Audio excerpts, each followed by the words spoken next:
अब मैं बताता हूँ कि हैक हुआ कैसे।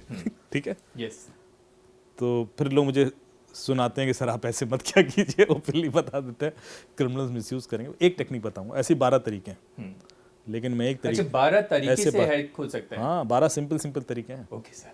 लेकिन ऐसा ना हो कि क्रिमिनल्स भी मिसयूज करने लगे। सबसे पहला तरीका है कॉल मर्जिंग टेक्निक, या Call कॉल, merging। हाँ मैं तरीके बताता हूँ। Call merging technique, call forwarding technique, voice mailing technique, QR code, screen sharing techniques, apps के थ्रू। तो जो कॉल मर्जिंग टेक्निक है वो कैसे काम करती है, मान लीजिए आप मेरे मित्र हैं ही जी जी। और आपको एक कॉल आता है और वो जी। कॉलर कहता है कि ध्रुव जी, अमित जी ने आपका नंबर दिया और हम एक इवेंट कर रहे हैं दिल्ली में ताज होटल में और आपको इनवाइट करना है और we want you to host that event, या कुछ मीडिया के लोग चाहिए। तो आप बातचीत शुरू कर देंगे, आपको लगेगा कि अमित का जरूर, रेफरेंस दिया है, विश्वास करूंगा अमित विश्वास जी। है, क्रेडिबल नाम है। फिर वो कहेगा Dhruv ji I think Amit is also calling you, आप एक काम कीजिए वो कॉल मर्ज कर दीजिए, हम तीनों आपस में बात कर लेते हैं, क्योंकि हमने उनको भी इन्वाइट किया है।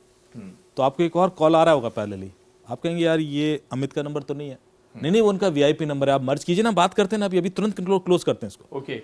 थोड़ा सा अर्जेंसी दिखाया और आपको लगा क्या है, मर्ज कर दिया आपने। जैसे ही आप मर्ज करेंगे आपके अकाउंट से पैसे निकल जाएंगे, या आपका व्हाट्सएप हैक हो जाएगा, या आपका फेसबुक गूगल कुछ हैक हो जाएगा। क्यों हैक हुआ? आपने कोई ओटीपी दिया नहीं दिया। आपने कोई लिंक क्लिक किया नहीं। आपने कोई ऐप इंस्टॉल की नहीं। फिर आपके पैसे क्यों निकले? फिर आपका व्हाट्सएप क्यों हैक हो सकता है? सोचिए, यही टेक्निक है बस।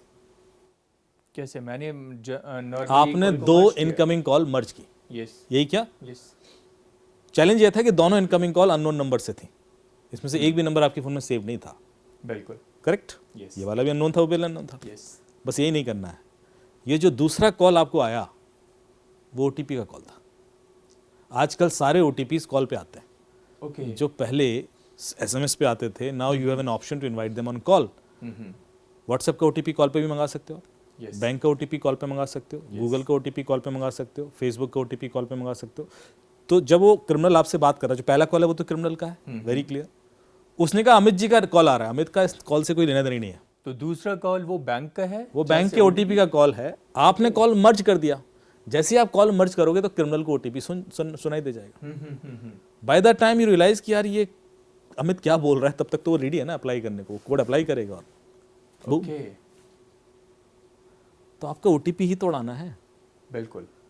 उसके बाद लगता है कि आपने ओटीपी बताया नहीं, फिर भी आपके अकाउंट से पैसे निकल गए। तो एक और चीज़ मैं हमेशा बोलता हूँ अपने अवेयरनेस सेशन में कि जितने भी आपने poster banner cyber safety awareness के देखे होंगे, उसमें लिखा होता है अपना ओटीपी मत दीजिए, ओटीपी मत दीजिए। आज सुबह से सुने जा रहा हूँ मैं, बिल्कुल सर, रेडियो पे भी यही चिल्लाते रहते हैं।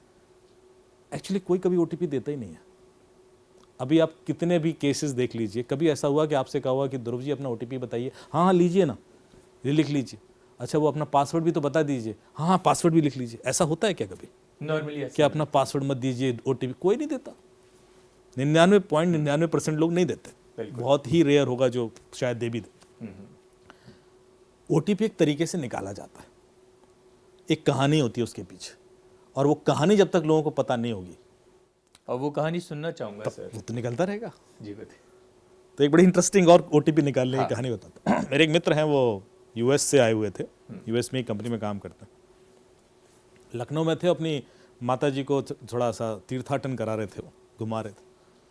तो शायद उस दिन उनको दिल्ली आना था, बनारस से लखनऊ आए होंगे और लखनऊ से दिल्ली आ रहे थे। तो फ्लाइट उसमें थे, एयरपोर्ट पर थे। तो उनकी माता जी थोड़े से थकान फील कर रही थी और फिर उसके बाद दिल्ली से शायद वापस यूएस का कोई फ़्लाइट था उनका। तो उन्होंने सोचा कि दिल्ली जब लैंड करेंगे उसके बाद जो उनका ड्यूरेशन है अगली फ़्लाइट का, वो 6-7-8 घंटे का है, तो उस दौरान एयरपोर्ट के पास कोई होटल ले लेते हैं, वहाँ रेस्ट कर लेंगे। तो वो गूगल पे उन्होंने सर्च किया दिल्ली एयरपोर्ट के आसपास कोई होटल, तो उनको एक नंबर मिल गया लेमन ट्री का। अच्छा। तो उन्होंने तुरंत कॉल लगा दिया, आप लेमन ट्री से बोल रहे हैं? हाँ जी लेमन ट्री से बोल रहे हैं। वो एक अभी मैं लैंड करने वाला हूँ 2 घंटे बाद, तो आप एक रूम बुक कर दीजिए, जैसे आप कर देंगे। क्या चार्जेस? बताए इतने चार्जेस। बोले यार हमें तो 4 घंटे के लिए चाहिए, आप थोड़ा सा कंसेशन दे दीजिए। बोले सर वो तो अप्रूवल लेना पड़ेगा और ऐसा वैसा, प्लीज़ प्लीज़ प्लीज़। फिर थोड़ा ड्रामा किया उसने, हाँ साहब अप्रूवल ले लिया हमने, 1800 रुपये में आपको 4 घंटे के लिए दे देंगे। वेरी गुड यार, मतलब हाँ, मतलब एक अच्छा होटल आपको 4 घंटे की थोड़ा डिस्काउंट दे दिया उसने। तो बोला ठीक है सर आप कर दीजिए बुक। तो बोला आप पेमेंट कर दीजिए। तो बोले आप अपना कार्ड डिटेल दीजिए। बोले कार्ड डिटेल मैं कैसे दे दूँ? बोले अरे मैं आपसे OTP थोड़ी ना मांग रहा हूँ, मैं आपसे कार्ड डिटेल मांग रहा हूँ, OTP मत बताना। हाँ पॉइंट उसने कार्ड डिटेल दे दिए, उसने कार्ड डिटेल भरे। उसने कहा सर वो 1600 रुपये का मैंने OTP भेजा है, आप देख लीजिए OTP आया होगा। तो उन्होंने देखा 1600 रुपये का OTP आया था। उन्होंने कहा ये लीजिए। उसने OTP डाला, 1600 रुपये चले गए। अब वो बंदा बोला ठीक है मुझे बुकिंग नंबर दे दीजिए। बोले सर वो पेमेंट रिफ्लेक्ट नहीं कर रहा है यहाँ पर। ओके, कह रहा ऐसे कैसे हो सकता है, और इधर 1600 रुपए कट और लिए। हमारे अकाउंट से तो निकल गया, SMS आ गया। बोले पता नहीं सर यहाँ रिफ्लेक्ट नहीं कर रहा है, हमारे अकाउंट में आया नहीं अभी तक। तो थोड़ा बहस होने लगी, यार मैं तो निकल गया और मैं तो ऐसा है, इतने में वो बोर्डिंग अनाउंस हो रही है कि फ्लाइट का, क्योंकि वो टाइमिंग ऐसा है। तो उनको लग रहा है यार क्लोज हो जाए मैटर तो पहुंचूँ वहाँ पे तो क्लियरिटी हो जाए, वरना फिर वही ड्रामा। तो बोलते हैं नहीं नहीं सर वो आया नहीं है पैसा, और अभी मैं कैसे रेफरेंस नंबर दे दूँ, और तो जब तक आएगा नहीं कर सकता। एक काम कीजिए सर, आप ना मुझे अपना जो आपके अकाउंट से पैसे निकले हैं, बोले हाँ, तो उसका स्क्रीनशॉट भेज दीजिए तो मुझे कंफर्मेशन आ जाएगी। बोले हाँ कोई दिक्कत नहीं। उसने स्क्रीनशॉट लिया, भेज दिया। अब ये देखिए साइकोलॉजिकल गेम देखना, जो स्क्रीनशॉट भेजना आपके दिमाग में फीड करना था, उसका पर्पस कि आपको लगे कि स्क्रीनशॉट भेजने से कोई दिक्कत नहीं होती। तो आपने स्क्रीनशॉट लिया, भेज दिया, और वो उसने देखा। अब उसका रिएक्शन था अरे सर यू आर राइट, 1600 रुपये दिए आपने, आपके तो अकाउंट से निकले, अब तो यू एब्सोल्युटली राइट सर। मतलब कितना इमोशनल। अब आप देखिए हाँ पूरा हर चीज नोटिस कीजिएगा। तो फिर मेरे अकाउंट में क्यों नहीं दिख रहे, मतलब कहीं गड़बड़ है सर। आप एक काम कीजिए, हो जाता है कई बार सर ऐसा, आप 1 रुपये और ट्रांसफर कीजिए, क्योंकि कई बार क्या होता है वो पिछला वाला ना क्यू में अटक जाता है। तो 1 रुपये जब निकलेगा तो ये वाला भी SMS आ जाएगा। अब पढ़ा लिखा आदमी है, सब जानते हैं कि ऐसा नहीं होता, लेकिन कम्युनिकेशन इतना डेंस हो चुका है, इंटेंस। तो उन्होंने कहा ठीक है साहब 1 रुपये और कर लेते हैं, 1 रुपये में क्या नुकसान है।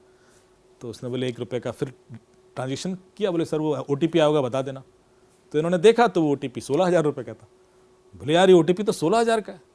बोले नहीं सर 1 रुपये ट्रांसफर किया मैंने। क्या बात कर रहे हो आप, मैं 16,000 क्यों ट्रांसफर करूँगा। अरे बोले नहीं OTP 16,000 का। बोले नहीं नहीं 1 रुपये का, नहीं 16,000 का, 1 रुपये का। अरे आप स्क्रीनशॉट भेजिए सर, स्क्रीनशॉट भेज दिया। फिर दोबारा आप समझे नहीं बात को।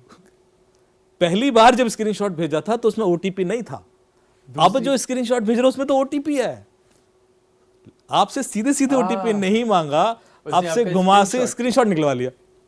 बात तो वही है ना। तो पहली वाली एक्सरसाइज में उसने सिर्फ आपके दिमाग में डाला कि स्क्रीनशॉट भेजने से दिक्कत नहीं होती।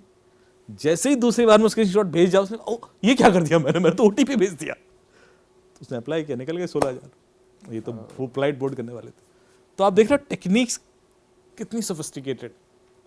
हर OTP के पीछे कहानी है, और ऐसी 12-13 कहानियां जो OTP चुराने की ही है मेरे पास अलग अलग क्लाइंट से आती।